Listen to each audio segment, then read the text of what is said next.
Baik,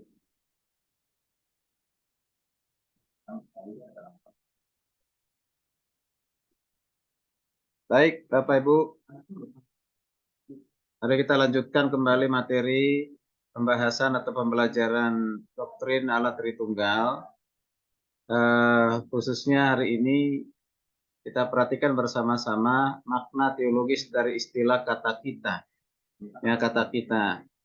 Nah, sekali lagi saya ulang evaluasi sebentar untuk memahami Allah yang Esa.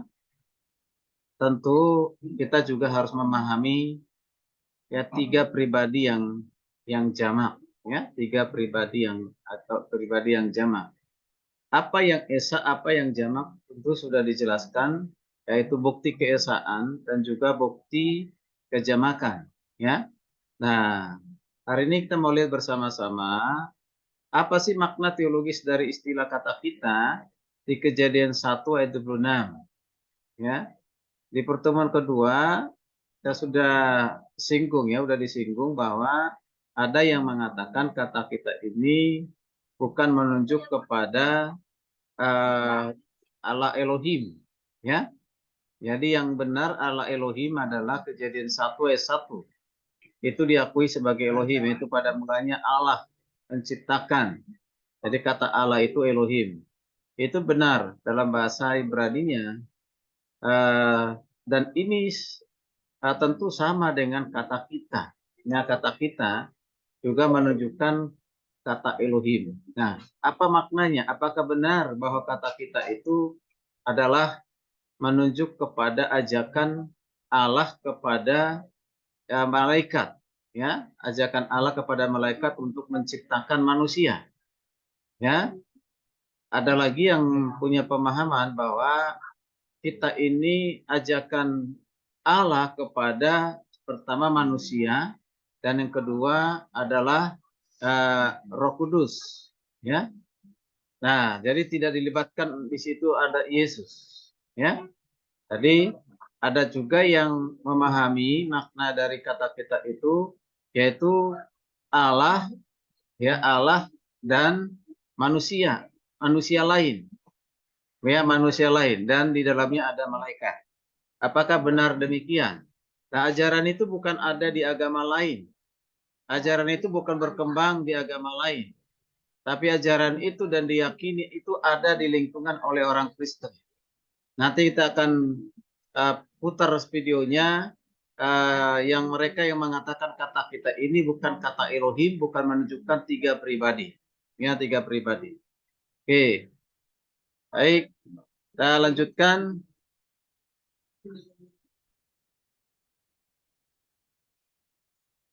Oke. Nah, Kejadian 1 dimulai dari Kejadian 1 ayat 1, ya. Ya. Ini awal dari segala sesuatu. Yaitu pada mulanya Allah menciptakan. Jadi di sini mari kita perhatikan untuk membuktikan bahwa Elohim itu adalah Tuhan Allah yang Esa. Jadi Esa yang terlihat melalui penggunaan kata yaitu kata bara, yaitu bentuk tunggal. Jadi bara ini hanya bisa digunakan, ya, kata ini digunakan, ya, kata kerja ini untuk Tuhan, yaitu hanya tunggal, tidak boleh yang lain. Berarti menunjukkan kepada hakikat ataupun keilahian. Dari keilahian atau hakikat daripada Allah itu Esa, ya, Esa itulah yang menciptakan, ya, menciptakan. Oke, nah ini perlu diperhatikan bersama-sama. Jadi pada mulanya Allah itu adalah Elohim, menciptakan adalah bara. Nah, ini dalam hal mencipta, kata yang digunakan itu adalah kata bara, ya, bentuk tunggal, yaitu menjelaskan apa? Bahwa sang pelaku tindakan yang menciptakan itu yaitu Elohim, ya, Elohim, ya, adalah Allah yang Esa, ya, Allah yang Esa, bukan Allah yang jamak. Nah, kalau Allah yang jamak nanti berarti ada tiga Allah pencipta, ya. Nah, ini jadi kita harus bisa bedakan. Jadi Allah yang Esa, ya, Allah yang Esa. Nah, jadi bukan Allah yang jamak. pada saat mencipta, ya. Jadi tidak ada Allah, tiga Allah untuk mencipta, tidak, ya. Nah, jika Elohim adalah Allah yang jamak atau terdiri dari tiga Allah, maka tentunya kata kerja dalam Kejadian 1 harus berbentuk jamak. Ini. Nah, mudah-mudahan mengerti maksudnya. Jadi sekali lagi saya ulang, jika Elohim adalah Allah yang jamak atau terdiri dari tiga Allah, maka tentunya kata kerjanya tidak digunakan kata kerja bara atau kata kerja tunggal, harus gunakan jamak. Ya, karena apa? Yang menciptakan tiga, ya. Nah, yang menciptakan tiga. Nah, sekarang, nah, apakah demikian? Tentu tidak, ya. Ya. Jadi kalau kita perhatikan, menurut ketentuan kaidah gramatika bahasa Ibrani, ya, dalam Perjanjian Lama, bahwa apabila pelaku tindakan atau subjek kalimat atau benda berbentuk jamak, ya, berbentuk jamak, maka kata kerja terkait pun harus berbentuk jamak. Jadi ini penting ini, ya. Jadi pelaku tindakan itu atau subjek kalimat adalah kata benda berbentuk jamak. Kalau dia berbentuk jamak, maka kata kerja terkait pun harus berbentuk jamak. Nah, sebaliknya juga, jika subjek kalimat dalam bentuk tunggal, maka kata kerjanya pun harus berbentuk tunggal. Ya, itu. Itu kaidah di gramatika bahasa Ibrani demikian. Ya, demikian. Nah, mari kita perhatikan bersama-sama. Sebab secara gramatikal bahasa Ibrani Perjanjian Lama, subjek itu berbentuk jamak, tidak diperbolehkan menggunakan kata kerja berbentuk tunggal. Ya, sekali lagi, ya, ya, subjek berbentuk jamak tidak diperbolehkan menggunakan kata kerja, ya, kata kerja berbentuk tunggal. Nah, sebaliknya juga demikian. Nah, subjek kalimat berbentuk tunggal harus dipadankan dengan kata kerja berbentuk tunggal. Jadi bukan kata kerja berbentuk jamak. Nah, itu. Jadi Allah itu Elohim betul dalam tiga pribadi, tetapi bukan tiga Allah. Ya, tiga Allah. Tetap adalah Esa, ya, adalah Esa. Nah, di dalam keilahian itu disebut dengan keesaan itu, kehakikatan itu. Ya, sehingga dia itu berbentuk tunggal, bukan jamak. Oke. Nah, mengapa dalam konteks penciptaan terjadi fakta bahwa kata benda yang berbentuk jamak, yaitu Elohim, menjadi subjek untuk kata kerja berbentuk tunggal, yaitu bara? Ya, jawabannya kita perhatikan. Mengapa ya? Nah, jawaban teologisnya adalah bahwa Roh Kudus juga mengilhami dan menyuruh Musa untuk menulis bahwa pelaku penciptaan alam semesta bukan Allah yang jamak. Jadi bukan politeisme, tapi monoteisme. Ya, mono. Jadi Allah yang mencipta hanya satu, yaitu Tuhan yang Esa. Ulangan 6 ayat 4 itu ya. Nah, namun Allah yang Esa itu memiliki tiga pribadi yang jamak. Nah, mengapa ada orang tertentu atau komunitas golongan tertentu menolak, mengatakan Allah itu hanya Esa? Ya, tidak ada Bapa, tidak ada Anak, tidak ada Roh Kudus. Yang ada Bapa itu adalah Anak, Anak itu adalah Bapa, atau ya hanya Yesus saja. Bapa adalah Yesus, Roh Kudus adalah Yesus. Jadi tidak ada yang lain. Hanya dalam konteks yang berbeda. Ya, berbeda menyatakan diri. Ya, kalau dalam penciptaan dia menyatakan diri sebagai Bapa, di dalam penyelamatan menyatakan diri sebagai Yesus, di dalam penghiburan, ya, penghiburan menyatakan diri dalam Roh Kudus. Nah, itu ada pandangan yang demikian, ya, sehingga menolak tiga pribadi yang jamak, ya, tiga pribadi yang jamak. Oke, baik, kita lanjutkan ya. Nah, dengan demikian gagasan Esa yang dimaksud dalam kata Elohim itu bukan Esa secara absolut. Perhatikan ya, bukan Esa secara absolut, melainkan Esa yang bersifat unitas. Ya, unitas. Maksudnya apa?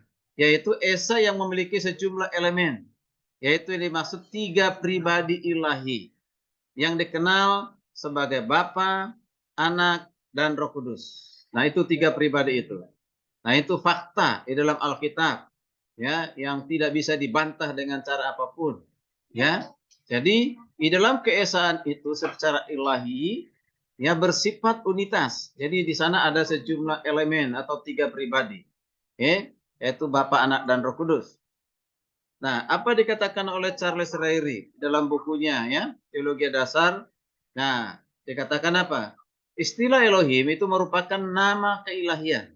Jadi Elohim itu adalah nama keilahian dari Allah yang benar, yang memiliki arti yang esensial, yaitu apa? Sang penguasa yang kuat. Jadi kata Elohim itu adalah sang penguasa yang kuat.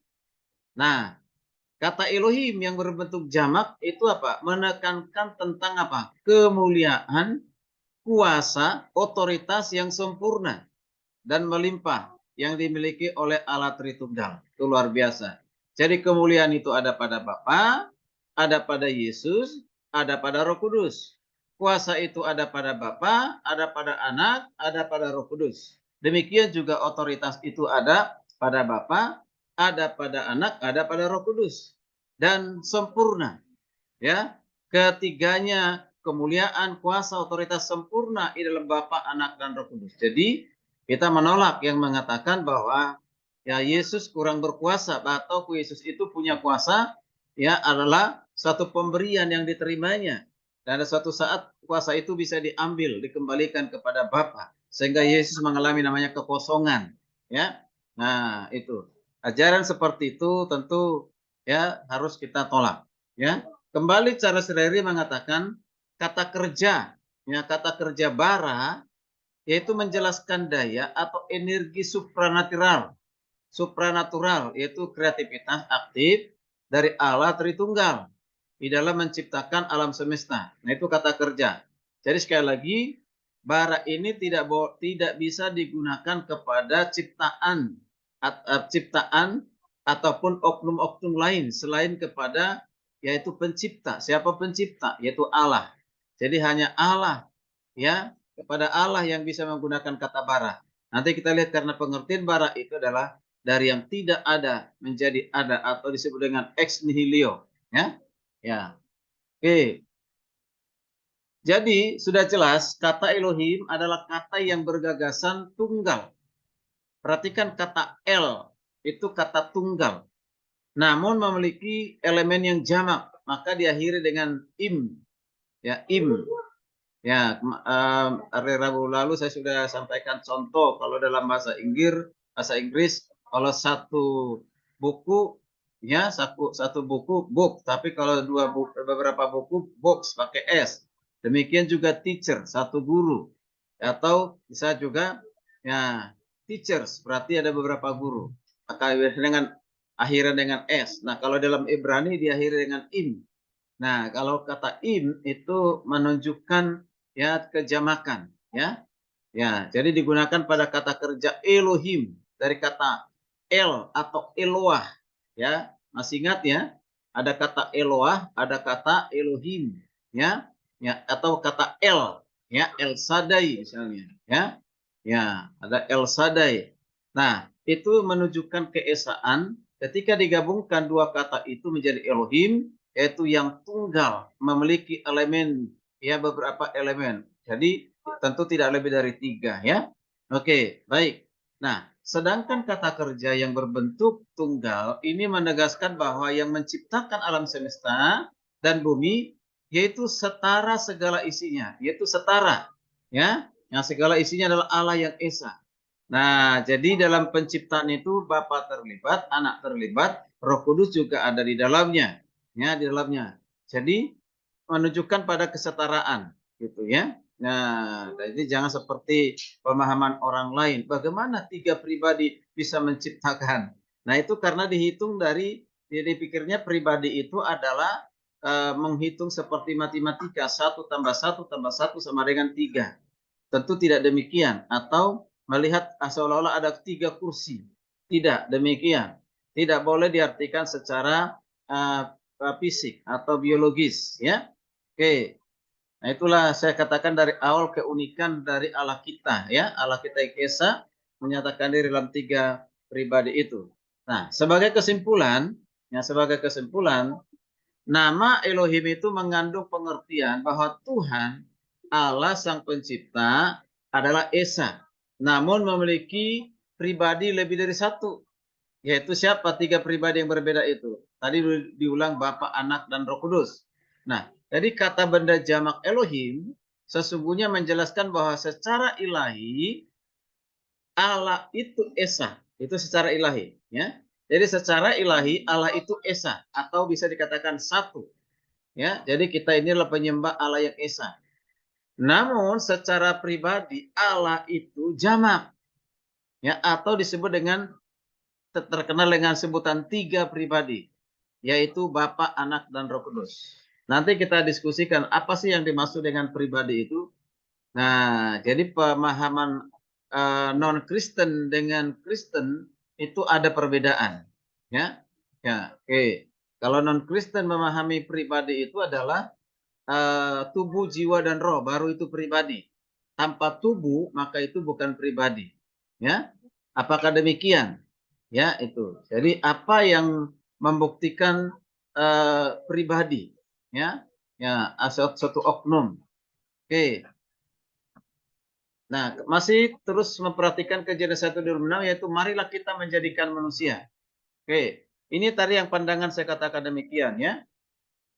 Ada pandangan yang menyatakan bahwa kata kita ini menunjuk kepada siapa? Ajakan Bapa dan Dewan Surgawi, yaitu apa? Para malaikat ciptaan. Sehingga Yesus dan Roh Kudus tidak termasuk di dalam pelaku penciptaan manusia. Jadi ini ajakan pribadi yang pertama, dari Tritunggal, yaitu Bapa, mengajak para malaikat, ya, ya, berdiskusi, ya, untuk melakukan suatu karya, yaitu menciptakan manusia, ya, pencipta manusia. Apakah di antara Bapak Ibu ada yang punya pemahaman seperti ini? Ya. Nah, kemudian ada juga berpendapat bahwa kata kita itu menunjukkan kepada Bapa, lalu ada manusia tertentu pada saat itu, dan Roh Kudus. Sehingga Yesus pun tidak termasuk sebagai pribadi yang mencipta manusia, ya, yang mencipta manusia. Ini aneh, manusia tertentu maksudnya gini. Ada yang meyakini mengajarkan di gereja tertentu sekarang ini mengajarkan bahwa sebelum Adam dan Hawa sudah ada manusia. Artinya Adam itu bukan manusia pertama. Sebelum Adam itu sudah ada manusia. Nah itu. Apa argumentasinya atau dasarnya? Ya, kalau Bapak Ibu ingat misalnya peristiwa kejadian Kain dan Habel. Ya, Kain dan Habel. Yaitu Kain, ya, Kain membunuh adiknya, ya, membunuh adiknya. Ya. Setelah dia membunuh adiknya, lalu Tuhan menyatakan diri kepada Kain, ya, menyatakan diri kepada Kain. Lalu ada suatu perkataan atau ungkapan dari Tuhan mengatakan kepada Kain. Nanti perhatikan itu kita di kitab Kejadian pasal yang ketiga itu, ya. Di sana ada jaminan perlindungan bahwa tidak ada pun satu kuasa atau siapapun yang akan dapat membunuh Kain. Itu perlindungan Tuhan. Pertanyaannya, nah siapa yang akan membunuh Kain? Yang hanya ada pada saat itu Kain, ayahnya, ibunya. Tidak ada yang lain. Berarti ada yang lain, kira-kira seperti itu. Nah, ada yang lain. Nah, ada yang lain. Nah, jadi ini suatu argumen yang mengatakan bahwa ya ada manusia yang lain selain Kain. Nah, itulah yang dikatakan jangan sampai membunuh. Apakah demikian? Nah, sehingga mungkin salah satunya itu adalah manusia tertentu yang dimaksud di sini. Diajak. Kan sudah dikatakan, ada juga yang mengatakan begini. Langit dan bumi itu sudah diciptakan oleh Allah, tetapi diporak-poranda, dikacaubalaukan oleh iblis. Nah, sehingga kembali diciptakan oleh Allah yang sempurna. Ya, sempurna. Nah, ada juga punya tafsiran yang demikian, ya. Itu tafsiran di kalangan orang Kristen tentunya. Ya, tapi di Kataros tidak ada, ya. Oke, perhatikan iman Kristen. Kalau dalam iman Kristen, kebenaran Alkitab secara tegas menyatakan bahwa yang dimaksud dengan kata ganti kita itu adalah tiga pribadi ilahi.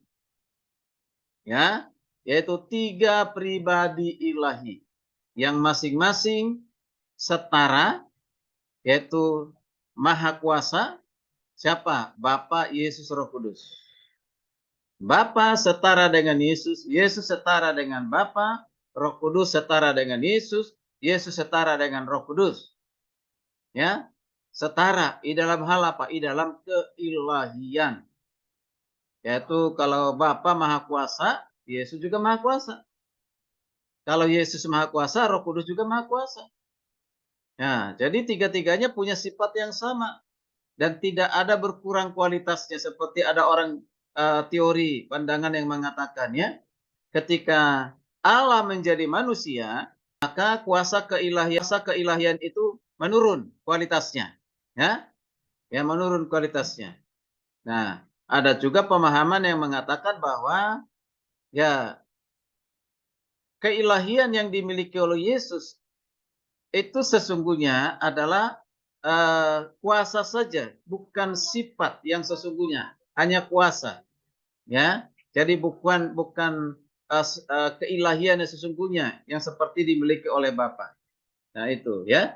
Nah, nah itu sehingga punya pemahaman namanya hierarki, ya. Ya, ada namanya hierarki, yaitu ada yang lebih tinggi, ada yang lebih rendah, demikian, ya. Oke. Baik, itu yang materi yang pertama. Jadi kesimpulannya adalah kata kita di situ bukan menuju kepada malaikat, bukan menuju kepada manusia lain, ya, tetapi itu menuju kepada ajakan yang setara, ya. Siapa yang setara dengan Tuhan? Malaikat tidak setara, manusia apalagi tidak setara, setan apalagi, tidak mungkin juga diajak setan, ya kan? Ya, nah itu. Nah, itu yang perlu kita pahami. Jadi, kata kita itu, ya siapa yang dimaksud dengan kata kita itu?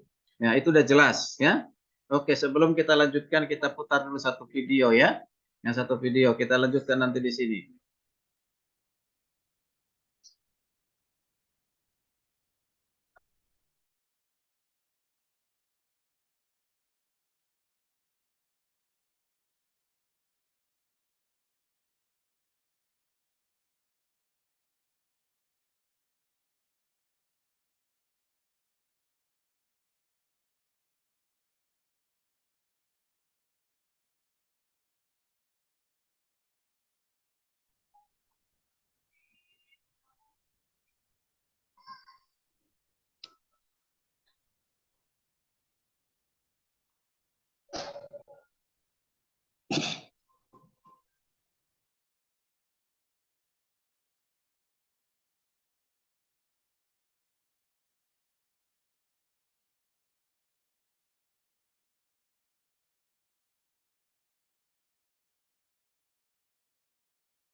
Sudah kelihatan belum Bapak Ibu? Sudah?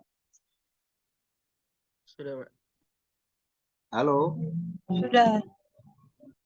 Sudah, Oke. Pak. Kita putar ya. Ini adalah hasil talkshow dengan Prof. Abraham. Beliau waktu itu masih ada di Korea sampai hari ini membahas tentang kata kita. Ya, kata kita untuk menambah tolong dikasih tahu kalau suaranya jelas atau tidak ya. Dan juga atas segala binatang yang melata yang merayap di bumi. Maka Allah menciptakan manusia itu menurut gambarnya. Menurut gambarnya Allah diciptakannya, dia laki-laki dan perempuan diciptakannya mereka. Yang menjadi topik diskusi kita Prof ini yaitu kata kita yang digunakan dua kali, baik kejadian ayat 26 dan juga di ayat 27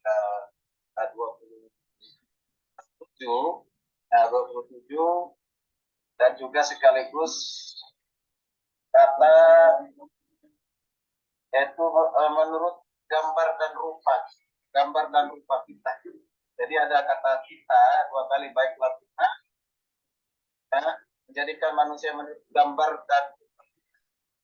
Ada tafsiran yang mengatakan bahwa kita ini adalah sidang ilahi, di mana Bapa pribadi yang pertama ya mengajak malaikat. Ya malaikat. Jadi kata kita itu adalah bukan menunjuk kepada Tritunggal, Bapa, Anak, dan Roh Kudus, tapi itu adalah ajakan Allah kepada ciptaan yaitu malaikat. Dan juga dikatakan menurut gambar dan rupa kita. Nah itu berarti juga pemahaman tafsiran yang mengatakan bahwa manusia itu diciptakan menurut gambar dan rupa malaikat. Nah ini yang menjadi diskusi kita Prof dalam siang hari ini. Tapi sebelumnya ya saya tertunggu satu artikel ataupun video yang mungkin kita bisa dengar bersama-sama. Dan setelah itu kita memberikan tanggapan, terutama Prof Abraham ya dari Korea untuk memberikan tanggapan terhadap ini. Boleh ya Prof, saya putar ya. Silakan.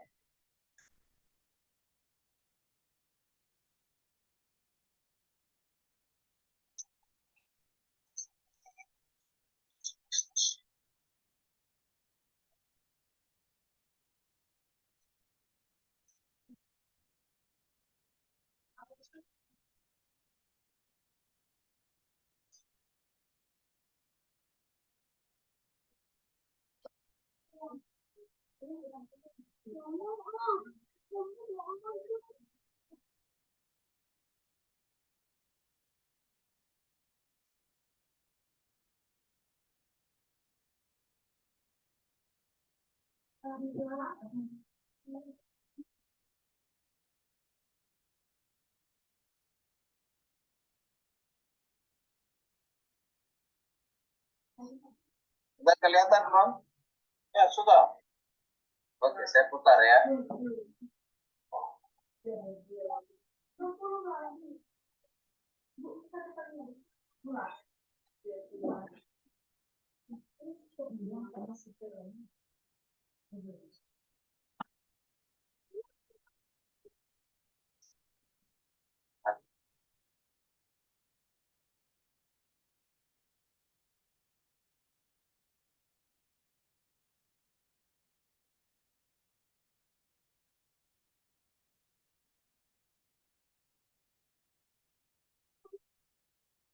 Saya ulang lagi.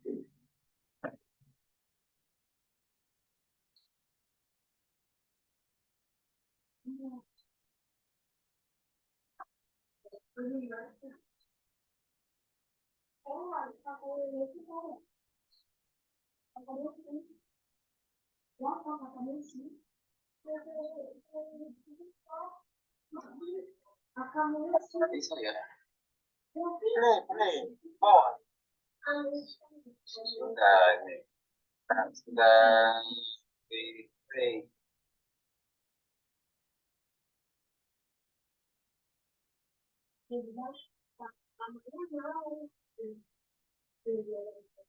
Ntar saya kembali ke awal dulu.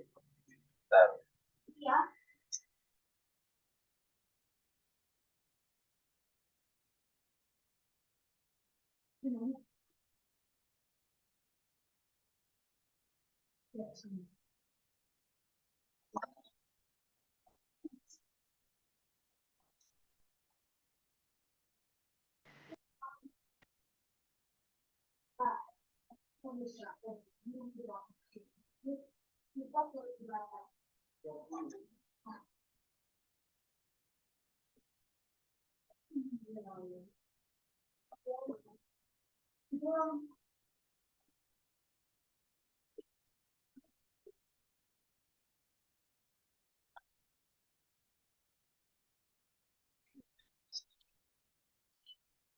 Rumah itu volume. Ya itu volume. Ya sudah ini kok sudah buat ringnya ada di bawah kan? Ya, ya ada di bawah sudah. Nah, tapi kenapa dia nggak jalan nih? Nah, itu bawah itu ada tanda free. Bukan, bukan. Di tengah, aduh, di tengah ada play itu. Iya, ini ada play. Ada sudah ini kan ada.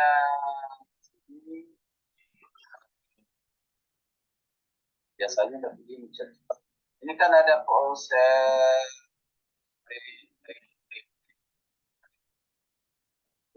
Salah. Ini yang sudah tiga ya itu bawah. Ini ya. Ya ya ya bawah. Itu geser ya.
Maaf Pak, tidak ada suara.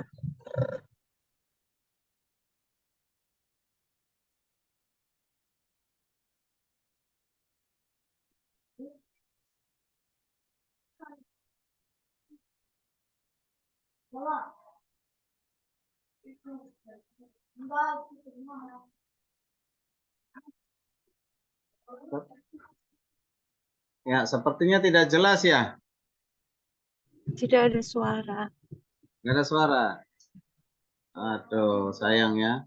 Nanti saya coba nanti pas di tengah-tengah istirahat saya akan buka satu video ya, yang langsung ya. Oke, baik. Inti pengajarannya gini, saya sampaikan itu tadi seorang pendeta, ya pendeta, ya itulah salah satu pendeta yang mengatakan bahwa Tuhan di situ mengajak malaikat, ya, mengajak malaikat. Ya, karena malaikat itu adalah rekan sekerja Allah waktu di surga. Nah, jadi pasal penciptaan manusia pun ya, nah, malaikat juga diajak. Nah, nanti Bapak Ibu bisa diskusikan ya. Apakah itu benar seperti itu ya? Nah, kalau ada di antara kita yang punya pandangan seperti itu lalu bisa berargumen dan membuktikan meyakinkan, silakan. Ya, silakan. Mungkin ada yang berbeda dengan saya. Tapi kalau saya tetap menolak, itu bukan menunjuk ajakan kepada malaikat. Ya, ya ajakan malaikat akan saya jelaskan ada 5 buktinya. Ada 5 bukti bahwa itu bukan menunjuk kepada ajakan kepada malaikat atau ajakan kepada manusia. Ya, tidak. Oke, ya, oke. Baik, saya akan lanjutkan materinya. Nanti masalah videonya nantilah, karena tadi kurang jelas. Oke.